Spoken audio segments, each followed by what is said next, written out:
प्रधानमंत्री ने कहा कि अब चुनाव परिणाम मतगणना शुरू होने के कुछ घंटों के भीतर ही पता चल जाते हैं। कांग्रेस समेत कई विपक्षी दलों ने ईवीएम की विश्वसनीयता पर सवाल उठाए हैं। कुछ दलों ने मतपत्र प्रणाली का फिर से इस्तेमाल किए जाने की मांग की है। प्रधानमंत्री नरेंद्र मोदी ने शुक्रवार को कहा कि लगभग 100 करोड़ भारतीय अगले वर्ष लोकसभा चुनाव में मतदान करने के पात्र होंगे। उन्होंने कहा कि इलेक्ट्रॉनिक वोटिंग मशीन ईवीएम ने देश की चुनावी प्रक्रिया की पारदर्शिता और दक्षता बढ़ा दिया है। मोदी ने यहाँ G20 के सदस्य देशों की संसदों के पीठासीन अध्यक्षों एवं सभापतियों P20 के 9वें सम्मेलन के उद्घाटन सत्र को संबोधित करते हुए प्रतिनिधियों को लोकतंत्र के उत्सव को देखने के लिए अगले साल फिर से भारत आने के वास्ते आमंत्रित किया। उन्होंने कहा कि 2019 के लोकसभा चुनाव में भारी मतदान देश की संसदीय परंपराओं में लोगों के भरोसे को दर्शाता है। पिछले संसदीय चुनाव में 91 करोड़ पात्र मतदाताओं में से 67% से अधिक ने अपने मताधिकार का इस्तेमाल किया था।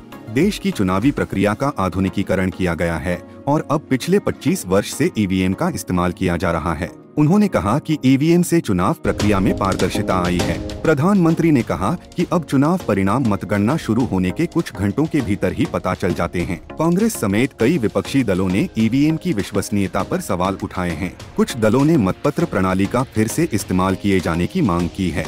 पीएम मोदी ने याद किया कि पिछले लोकसभा चुनाव में लोगों ने उनकी भारतीय जनता पार्टी को लगातार दूसरी बार विजयी बनाया था। उन्होंने कहा कि यह दुनिया की सबसे बड़ी चुनावी कवायद थी, जिसमें पंजीकृत मतदाताओं की कुल संख्या पूरे यूरोप की आबादी से अधिक थी। उन्होंने प्रतिनिधियों को बताया कि 2019 के चुनाव में महिलाओं की रिकॉर्ड भागीदारी देखी गई। राजनीतिक भागीदारी के बढ़ते दायरे का जिक्र करते हुए प्रधानमंत्री ने कहा कि पिछले आम चुनाव में 600 से अधिक राजनीतिक दलों ने हिस्सा लिया था और 1 करोड़ सरकारी कर्मचारियों ने चुनाव का काम किया था। उन्होंने कहा कि चुनाव के लिए 10 लाख मतदान केंद्र बनाए गए थे।